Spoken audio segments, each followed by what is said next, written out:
works there. So what I want to talk today, and again, first I was happy to be invited back to talk again, is to talk about sort of how do we start moving towards sort of large, power-efficient neural systems and really get into, what I want to do is partially talk about some hardware and some updates that we're doing, and I also want to leave this with a few questions as well, or at least a few thoughts on this, and try to at least address how we're looking at these questions. So one of the, probably a plot, and by the end of this talk you'll get very used to how I talk about the categorization of power-efficient systems. And you typically here, and again I try to anchor it to things that are equivalent to max or the closest equivalent that I can in the computation so that I can have as close to an apples-to-apples comparisons as possible. MAC is a multiply accumulate for those not familiar with it.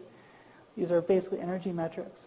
And one of the interesting things is, we always think, we know we've done such an amazing job of where we have grown from, say, like the late 70s to now in terms of energy efficiency.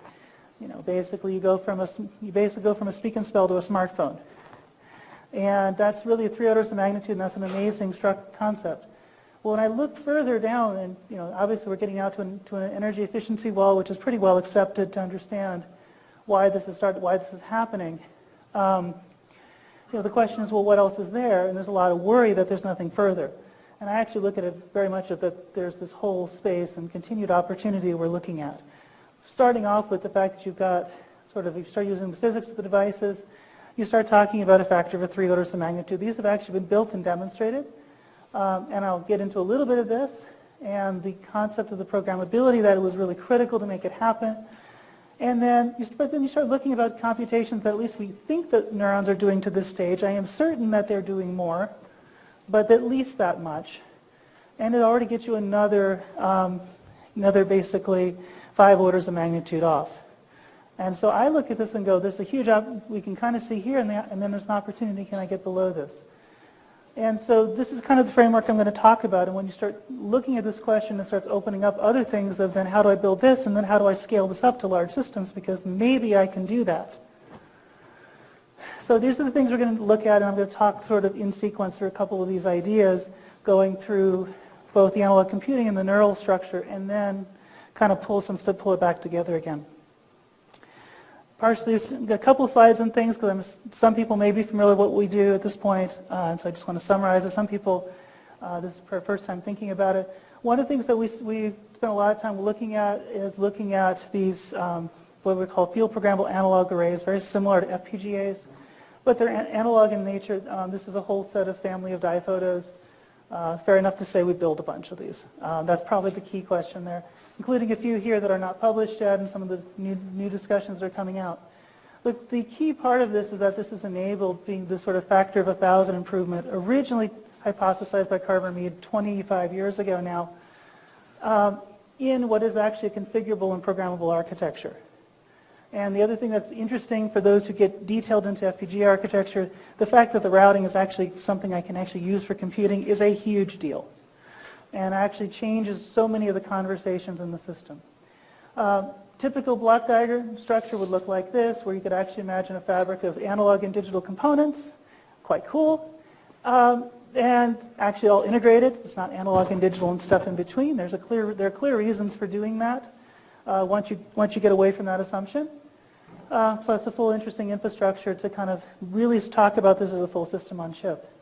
And it's really interesting because now you can actually get to full, you can really get to almost everything very effectively and have still keep the same sort of power, keep the density efficiency and the access to structure. So its nearest competitor is a PSOC, which is about 1 million away from what you can do. So this is kind of what you see in terms of really building this out. This was 350 nanometer. There is actually a 40 nanometer in development, which is 40 nanometer, which has come back, and lots of data on that, but that's another talk. But what you start to look at is then you say, well, what really empowered all this is the programmability and to be able to do this in a single device. And so I just wanted to kind of say that, use floating gate devices really set the concept. And these were and I'll say a little bit more, but really actually had its roots in a lot of the neuromorphic space of talking about, well, could I actually do, can I actually do in a single device basically computing and programmability and so forth and adaptation And in fact, that is the concept that you can get in one of these structures. This has been done in standard CMOS. We've done development from 2 micron to 40 nanometer, and they all work. And if you want to know what I mean by working, I'm happy to go through any detail you're curious about. And they do hold time. You get 10-year lifetimes and on and on. That's one of the key definitions of it. As well as the fact that it actually gives me a device which basically gives me almost a transistor with a programmable parameter in it, which is just really, really cool. And to do this equivalently, if I had to do DACs, to say an 8-bit DAC to set these parameters, my mismatch is dramatically higher, and I got to build the whole DAC, right? And that's actually a fairly significant question, which just swamps the conversations. Okay, and this usually makes it very, very hard to go forward. So it's kind of a neat device, and it's kind of seeing how that trajectory has worked. Getting back to the FPA structures itself, the other question, as soon as you get it working and get all these structures up and working, and hey, it's great. Obviously, you want to build applications, and one of the most critical things to doing that is almost everyone goes, well, where are my tools? And that's actually been a huge, well, of course, infrastructure, chips, the very typical setup that we have in our modular setups. See the size compared to a pen. And in fact, we use these in class. This is actually one picture of one of my senior grad students teaching in class, actually explaining how to do a Hodgkin-Huxley model circuit, I believe. But the whole infrastructure here is a question of you really have a nice GUI. Basically, this is all done in open source Scilab XCOS structure. So we just package this up in a virtual machine for the students to go, here you go, off you go, and you could just start running. As well, so a GUI with all sort of infrastructure and buttons actually has its own control library, which then allows me to actually do simulation, experimental results, and so forth all in one shot. There's a bunch of neat things that are coming out around this, but there actually is a full tool base that actually allows you to do this. And you might say, okay, well, what kind of would you do? Well, if I take again, look at this chip, this really is, full die photo of the structure. This is one of the structures. What the block diagram was, it comes from a couple different chips. This is a typical setup. I mean, this is like most of what our lab setup looks like these days. It's actually kind of cool. It's pretty much, you've got pretty much one small board, you've maybe a small structure, do some scope and stuff, and a laptop. And if you were to zoom into this laptop, just kind of look at this demonstration, this was actually something doing an auditory word classification, all using just the analog components and the cabs, nothing else in this one. But basically going through a filter bank, 16 filter bank, amplitude detects, and so forth, and full vector matrix, full VMM, vector matrix multiplication, and winner-take-all block on the back end of it, which we know from, there's the K winner-take-all, you can actually do universal approximator with that, single layer. Really cool structure, some really cool things with the learning on this too. When you get into this, I'm not going to get into heavy on learning today. But you can in fact use this for this. Say, hey, I want to pick up the word dark out of this for doing a command word recognition, which is something commercially people care a lot about these days. So it's kind of cool. You can do this and do this in under 100 microwatts of power. It's in 10 to 100 microwatts for the whole system. So it's kind of cool what you can build with that. So probably convinced enough that, okay, yeah, there's some of this hardware stuff, and we could have a lot of on the configurability side, and it works really well. There's probably there's whole talks to get into that. But what I wanted to get into is then to dig in a little further on the neural side to give you at least the flavor how we talk about this. And at this stage, what we start to talk about, I mean, the core that we build around this, because we have a structure, we have a physical computing structure.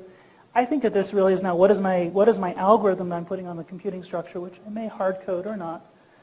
But the whole case starts from an interesting sort of understanding of it, looking deep level of what a biological channel is and what a MOSFET looks like in subthreshold. And at the core, the band structure is actually very, very similar. And the transport is similar, and the distribution functions are similar, and on and on. And if that's true, then you could really make the argument of, well, why don't I really just sort of model, what is going on in a channel with a single transistor, and then build around whatever the actual gating mechanism would be that I would actually see biologically from the bio structure there. And in fact, that actually turns out to yield an incredible amount of opportunity, because now I get a structure that's a classic Hodgkin-Huxley structure in 6 transistors, which is really quite cool because I can actually look at the circuit as a circuit designer and actually understand some very good zeroth order intuition about this, where if I look at the 20 plus equations for Hodgkin-Huxley model, good luck, right? unless you've thought about it and you know nonlinear dynamics and you can really dig into it. And this helped, but it also is so small enough it scales. And this was entirely developed, in case you're curious, by actually looking at voltage clamp data and inverting it into the structure. So it was very careful, methodical to get all the time constants, all the behaviors. And this is what's amazing, is that you can actually do this. And I mean, maybe, it's a physical system. The barriers are barriers. You should be able to do it, but still cool. The other thing in terms of floating gate is always this concept that actually started off a lot of these ideas, which is single transistor synapse. And at its core, you really again have this transistor, which, if I really want to take it, it could be the transistor, let's say the calcium dynamics for a synapse or a number of other ones, and then build back, which is exactly what we do.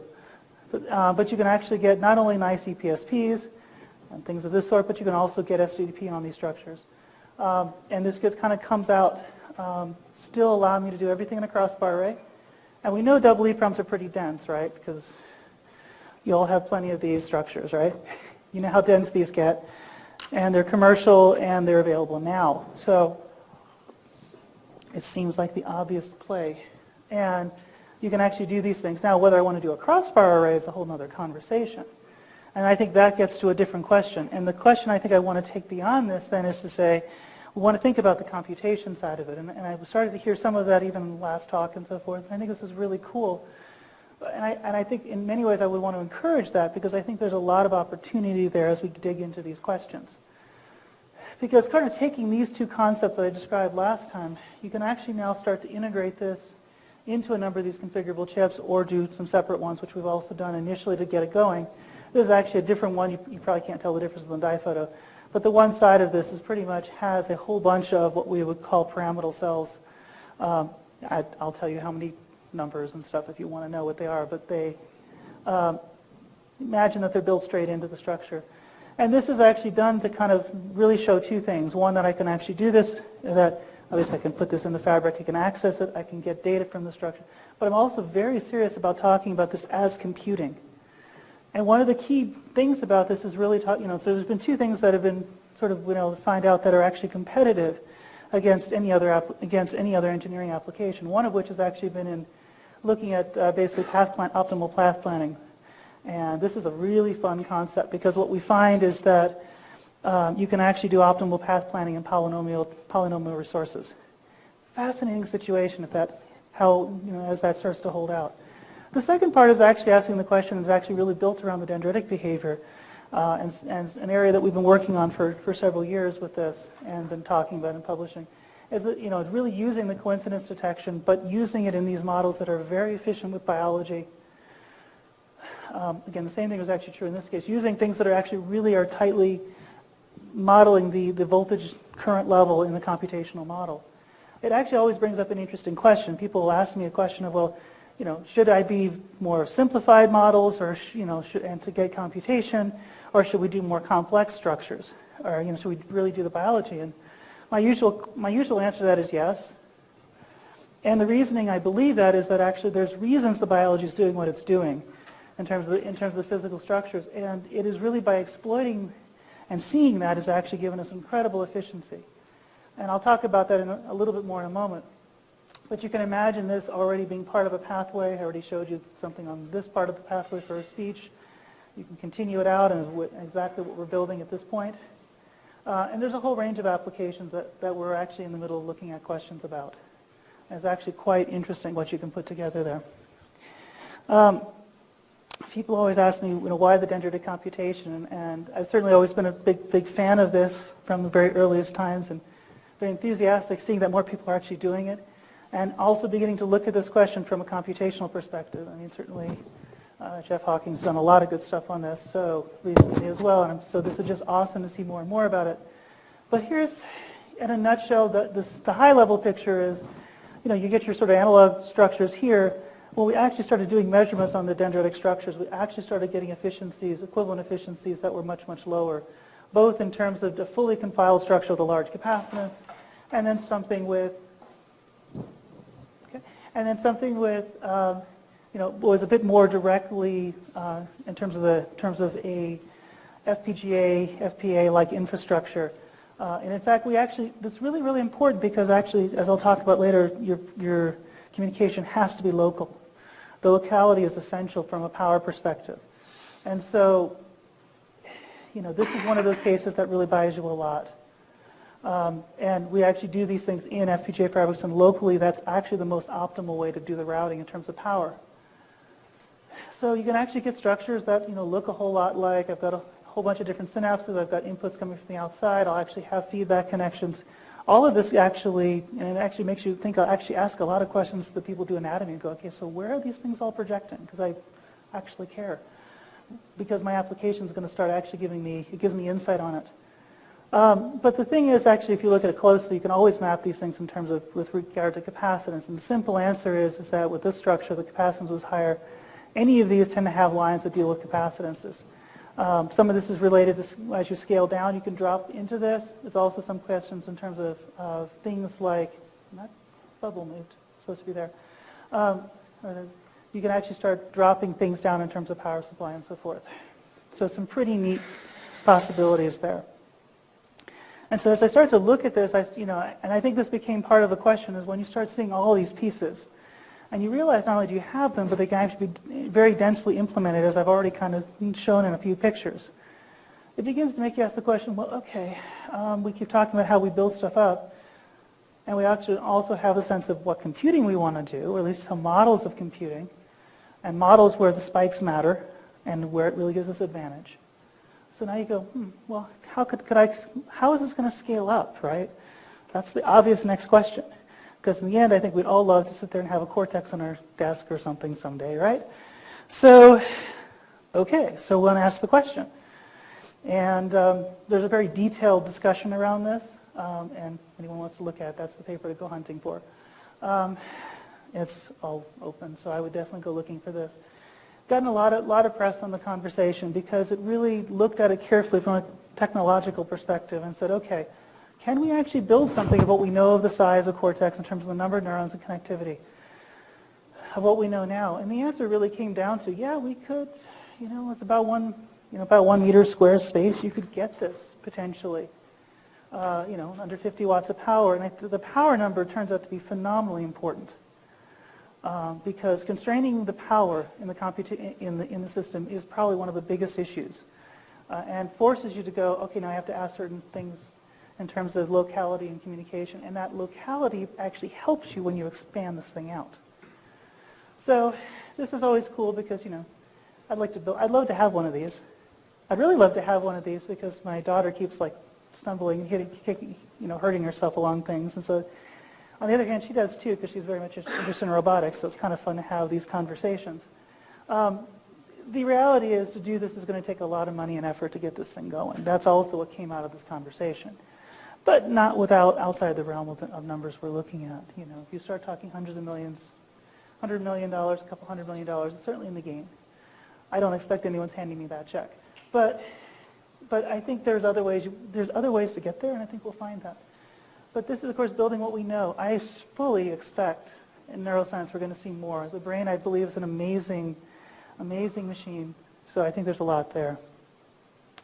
And so as I look at this, what I see, again, when you look at this picture, there's a lot in one picture of this that's talking about the fact that we can do these things plus what the power levels actually look like.